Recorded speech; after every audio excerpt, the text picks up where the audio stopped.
আসসালামু আলাইকুম। আশা করি আপনারা সকলে ভালো আছেন। এটা হচ্ছে আমার ছাদ বাগানের পেয়ারা গাছ। এই পেয়ারা গাছে আলহামদুলিল্লাহ এবারে মোটামুটি ভালো পেয়ারা খাইছি। তারপরও আপনারা এই যে দেখতে পাচ্ছেন নতুন করে আবার পেয়ারা হচ্ছে, ওইখানে ফুল ছাড়ছে, নতুন করে পেয়ারা ফুলের আগমন ঘটছে। আর এই পেয়ারা গাছে যারটা ভালো বিদায় আমি এখানে একটা গুটি কলম করেছি, আপনারা দেখতে পাচ্ছেন।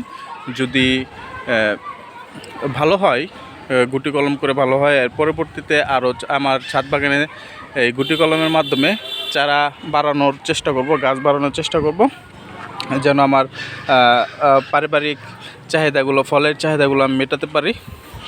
আপনারা সকলে দোয়া করবেন। আসসালামু আলাইকুম ওয়া রাহমাতুল্লাহি ওয়া বারাকাতুহু।